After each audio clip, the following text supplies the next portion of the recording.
जैसे हजरत सुमैया को अबू जहल ने कहा इस्लाम छोड़ दे, उसने कहा नहीं छोड़ेंगे। उसने नेज़ा लिया और सुमैया की शर्मगाह में दाखिल कर दिया। चीखी सब्बित कदमी अला दीनिक या अरहमर राहिमीन, ऐ अल्लाह मुझसे मेरा दीन मत छीनना, ये मुझे तकलीफ़ें दे रहा है, कहीं इसकी दी हुई तकलीफ़ें मुझे मेरे दीन से दूर ना कर दें। साबित कदम रखना। अबू जहल ने कहा अभी भी नहीं मानती है। उसने कहा नहीं, इस्लाम मेरे दिल से कैसे निकल सकता है। उसने 2 ऊँट मंगाए, एक ऊँट का से ये पैर बांधा, दूसरे ऊँट से दूसरा पैर बांधा। इस ऊँट का चेहरा पूरब की तरफ, उस ऊँट का चेहरा पश्चिम की तरफ। सुमैया इन ऊँटों को मैं कोड़ा मारूंगा, ये एक ऊँट इधर भागेगा, एक ऊँट इधर, और तू बीच से तेरे 2 टुकड़े हो जाएंगे। सुमैया मुस्कुराने लगी। अबू जहल कहता है तू हंस रही है। सुमैया आसमान की तरफ नजर डालती है। अबू जहल ने कहा क्या देख रही है, इस्लाम छोड़ती है या नहीं। सुमैया ने आसमान से नजरें उठाकर अबू जहल के चेहरे को देखा और कहा अबू जहल, जन्नत देखकर भी कोई उसकी नेमतों से मुकर सकता है क्या। कहा मैं इन ऊँटों को भगा रहा हूं। कहती है चीख कर अबू जहल शौक से भगा इन ऊँटों को। जितनी देर तू इन ऊँटों को भगाने में लगा रहा है उतनी देर मुझे अल्लाह की जन्नत में जाने में लग रही है। जितनी जल्दी तू इन ऊँटों को भगा देगा उतनी जल्दी मैं जन्नत में दाखिल हो जाऊंगी। मेरे भाइयों, अबू जहल ने ऊँटों को कोड़े मारे और सुमैया के 2 टुकड़े हो गए। जलसा हो रहा है, तकरीर चल रही है, लेकिन आप इस जलसे से बाहर निकलकर उनका मंजर देख सकते हो कि कौन जलसा सुन रहा है और कौन मार्केट घूम रहा है, कौन मेला के अंदर टहल रही है और कौन जलेबी खरीद रही है और कौन चूड़ियां खरीद रही है। और आप किसी जलसे में ऐसे नौजवानों को भी देखोगे जो जलसे से दूर फोन पर मोबाइल पर बात करके मिलने का जगह और वक्त भी मुतय्यन करके आए हैं। और आज जाकर देख लो बाहर तो ऐसा लगेगा आपको जैसे कुतिया के पीछे 10-10 कुत्ते लगे हुए। मौलवी जर्जीस बदनाम है कि मिसाल खरी देता है। मैंने उस घूमने वाली लड़की को कुतिया कहा है और उसके पीछे घूमने वालों को कुत्ता कहा है। तुम्हें जो करना हो कर लो, मेरा चाहो क्या करोगे। कहा है मैंने और अपने जुमले वापस लेने के लिए मैं तैयार नहीं हूं।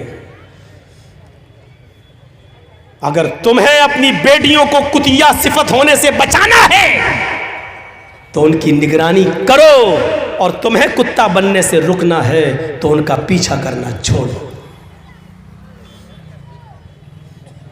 कहूंगा मैं,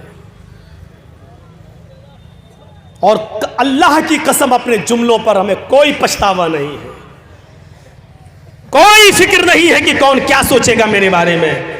हर इंसान अपनी सोच में आजाद है, सोच में भी आजाद है, सोच सकता है जो कुछ सोचना हो उसको। एक तरफ हाल यह है कि लोग कुरान और हदीस सुनने के लिए बेचैन हैं, चैनल वालों से लड़ने के लिए तैयार हैं, तो दूसरी तरफ ये मंजर भी है, हमें अपनी सोच बदलना पड़ेगी। इस्लाम के नियम और कानून को पूरी तरीके से फॉलो करना पड़ेगा, चाहे हमारी समझ में आए या ना आए। हमें इस्लाम के अंदर पूरा का पूरा दाखिल होना पड़ेगा।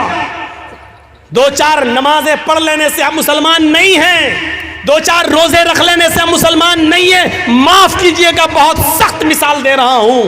2-4 इबादतें कर लेने से आप मुसलमान नहीं कहलाए जाएंगे। कल की तकरीर में कहा, आज भी कह रहा हूं, 2-4 इबादतें कर लेने से आप मुसलमान नहीं होंगे। ये खंबा है, मान लीजिए बिजली का एक पोल लगा हुआ है, मान लीजिए कोई खंबा लगा हुआ है और उसी खंबे के पास आम का एक पेड़ लगा हुआ है।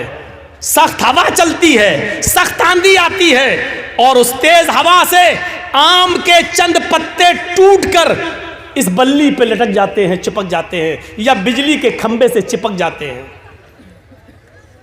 हवा चली, आम के पत्ते टूटे, उस पेड़ से पत्ते टूटकर बिजली के खंबे पर लग गए, तो आप उस बिजली के खंबे को क्या कहोगे? आम का पेड़? नहीं कहोगे। मौलाना जर्जीस कहता है कि वो आम का पेड़ है, आप कहोगे कैसे? देखिए आम के पत्ते लगे हुए हैं उस पर। आप कहोगे साहब आम के पत्ते सिर्फ ऊपर लगे हैं, उसकी जड़ तो आम की नहीं है।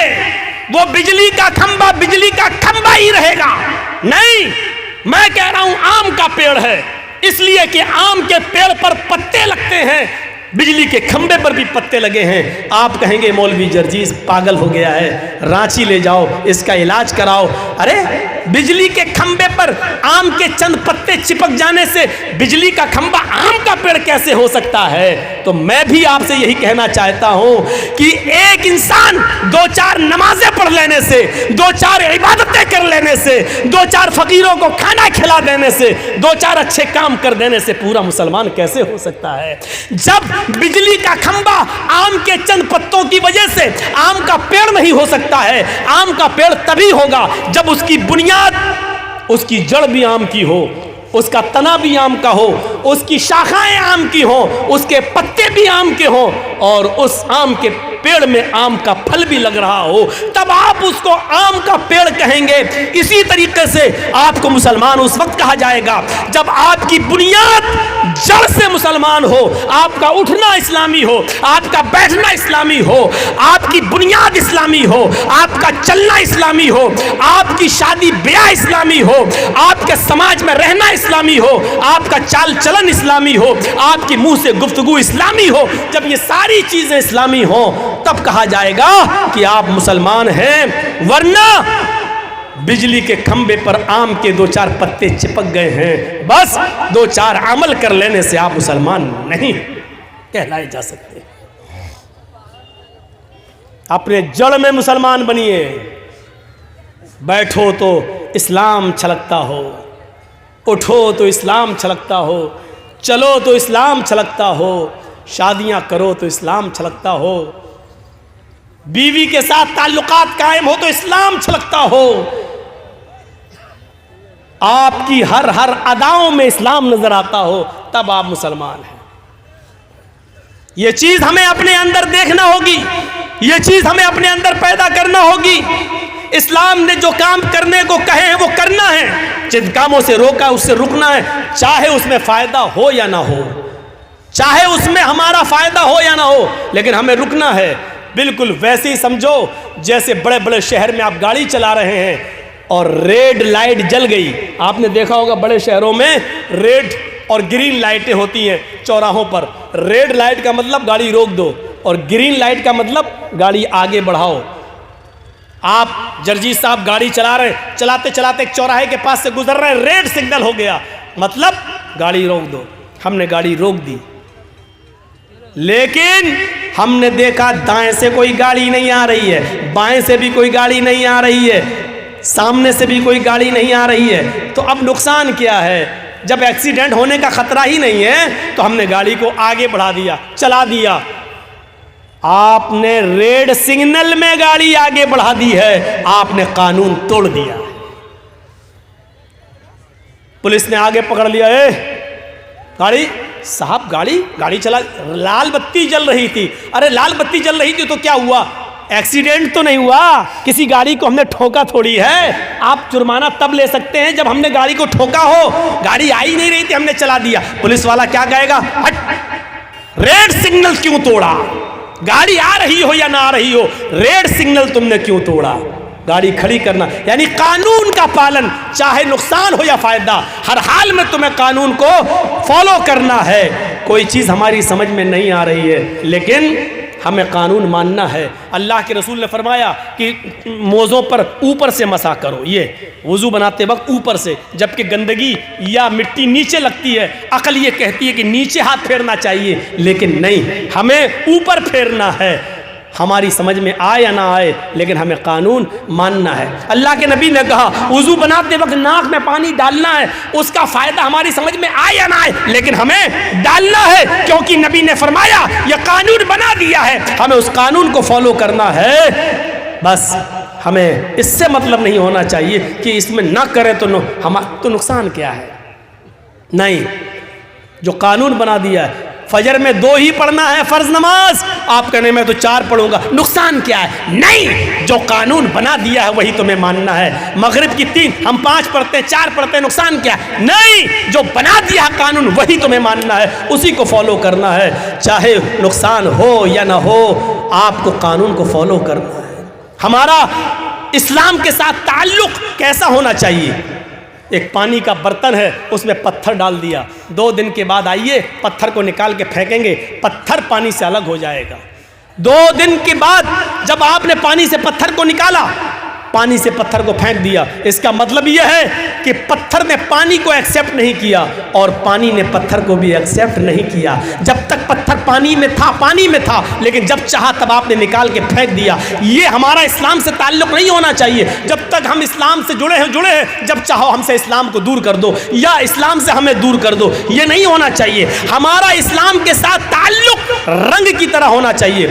खाने वाला रंग जानते हैं ना, जलेबी में डलता है, पुलाव में डलता है, आप लोग रंग लाते हैं, गुलाब जामुन वगैरह में डालते हैं। वो रंग लाइए और पानी में डाल दीजिए, आप थोड़ी देर के बाद देखेंगे रंग पानी में घुल गया। पीले रंग का रंग ने पानी को पीला कर दिया, लाल रंग ने पानी को लाल कर दिया। अब आप रंग से पानी को अलग करना चाहें तो नहीं होगा, पानी से रंग को अलग करना चाहें तो नहीं होगा।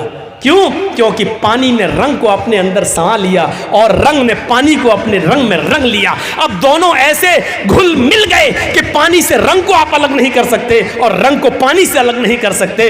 यही ताल्लुक हमारा इस्लाम के साथ होना चाहिए। इस्लाम में हम ऐसे घुल जाएं, इस्लाम में हम ऐसे जज्ब हो जाएं कि हमसे इस्लाम को दूर किया जाए तो ना हो सके और इस्लाम को हमसे दूर किया जाए तो ना हो सके। हमारी सांस आखिरी सांस तक इस्लाम रहे, आखिरी सांस तक, मरते दम तक हमारी जबान से यही निकले, ला इलाहा इल्लल्लाह, ला इलाहा इल्लल्लाह।